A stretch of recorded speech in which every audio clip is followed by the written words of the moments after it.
Another crisis, another prime minister.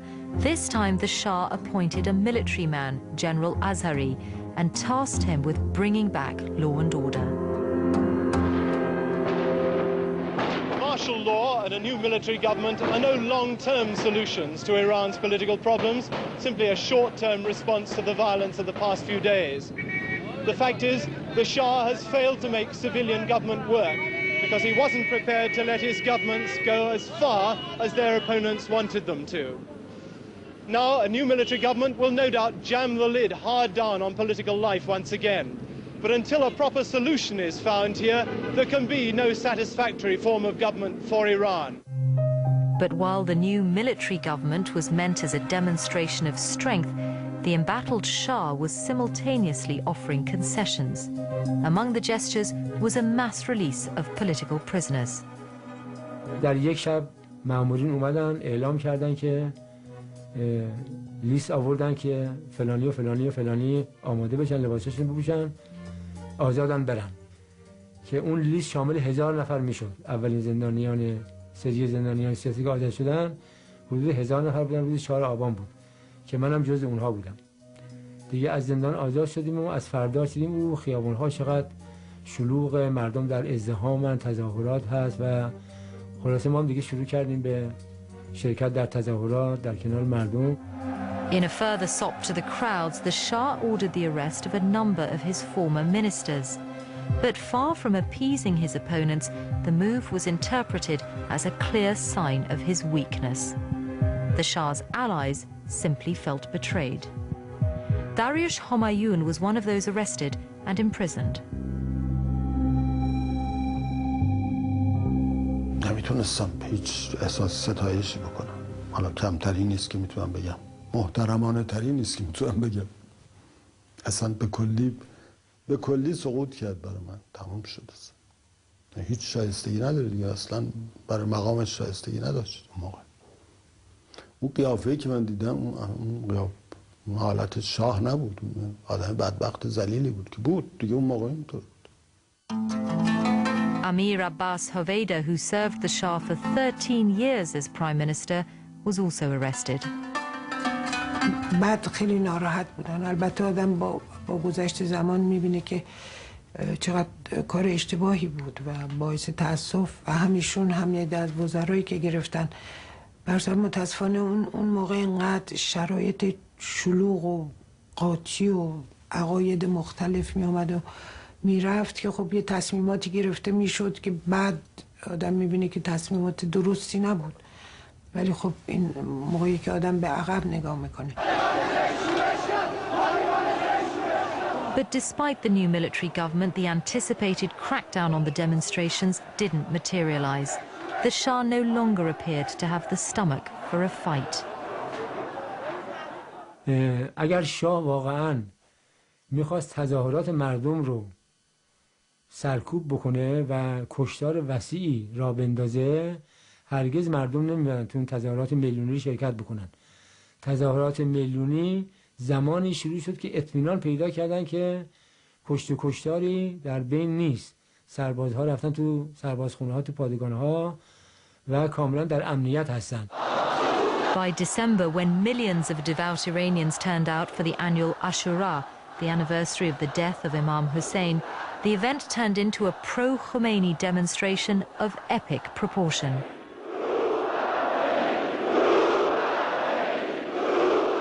This, then, is what the military government claims to be the minority voice of dissent in Iran today. This, no doubt, is what they'll later claim also to be a purely religious demonstration. But there's no mistaking what this, in fact, really is. It's a massive voice of protest against the rule of the Shah. وقتی که فیلم ویدیوی تظاهرات عاشورا تاسوعا آمد، آقای خمینی برای اولین بار این رو به طور عینی لمس کرد که چه جایگاهی در انقلاب داره و جامعه داره کجا میره. نه تنها ایشون، خوب برای خود ما هم خیلی جالب بود دیگه. تا اون زمان ما چنین چیزهایی رو ندیده بودیم.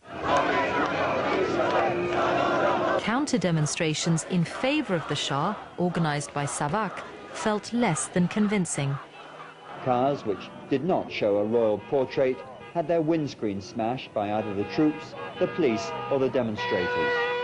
Plainclothes agents who readily identified themselves made no secret of their role as crowd rousers. As with the cars, any shops not displaying loyal pictures were set upon by the demonstrators. Youths wielding sticks and stones, running down the streets, breaking windows and breaking heads when the mood took them. In contrast to the previous year when they'd hosted a banquet for President Carter, the Shah and his wife celebrated the new year of 1979 quietly.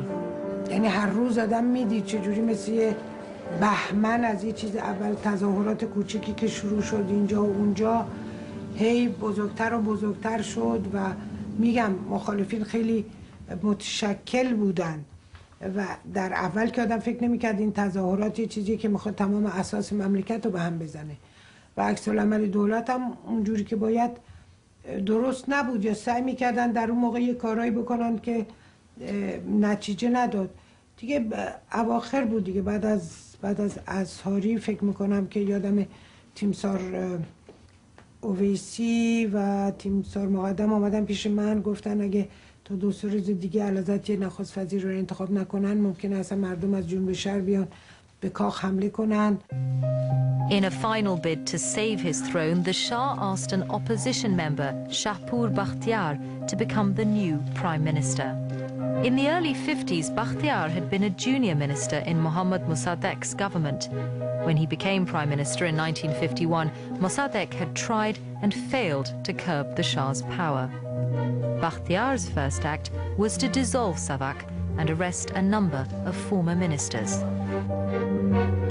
Mr. Bakhtiar, good morning. Could you say a few words for English television? Government, please. Would be the punishment of the person who was in charge for torture, for bribery and so and so. It's generally agreed that the government of Dr. Bakhtiar has only a slim chance of success and that depends to a great extent on whether or not the Shah will go.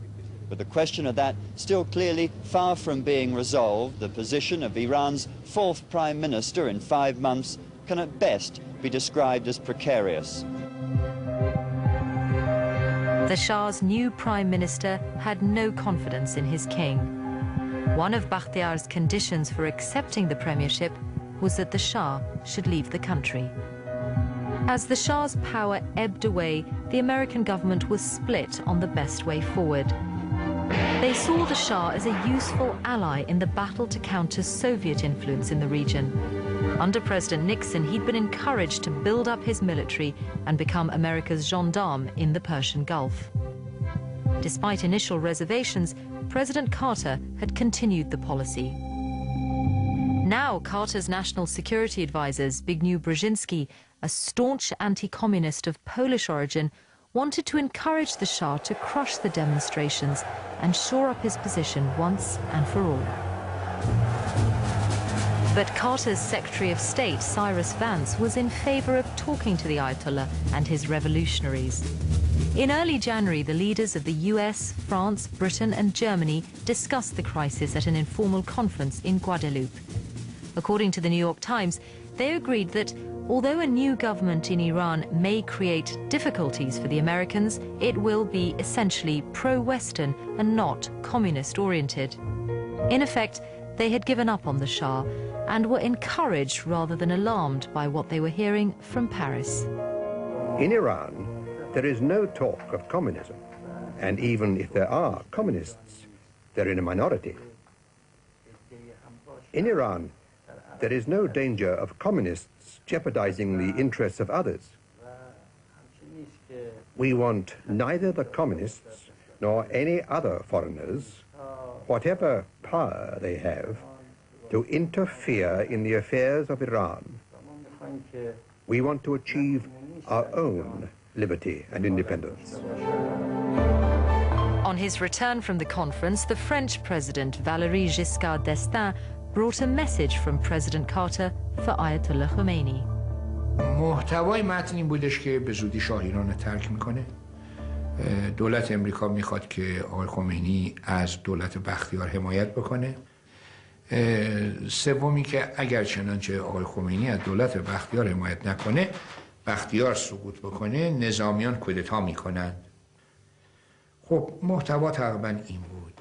آقای خمینی هم جواب داد که اولا بختیار کاری نیست، بختیار قانونی نیستش. دو اینکه نظامیان اختیارش دست امریکایی هاست، اگر چنانچه نظامیا بخوان کودتا بکنن مردم میدانن که امریکایی‌ها دارن این کارو میکنن و مردم مقاومت میکنن، منم حکم جهاد خواهم داد از این حرفا و دولت امریکا مسئول خواهد بود. توصیه کرده بودن که امریکا دست از حمایت بختیار برداره، بذاره خود مردم ماها عرض کنم که اوضاع رو بهتر میتوانیم آرام بکنیم تا شما.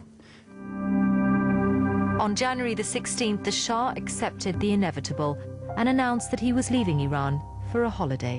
Of strength, the embattled Shah was simultaneously offering concessions. Among the gestures was a mass release of political prisoners. در یک شب مامورین اومدن اعلام کردن که لیست آوردن که فلانی و فلانی و فلانی آماده بشن، لباسشون بپوشن، آزادن برن. که اون لیست شامل 1000 نفر میشد، اولین زندانیان.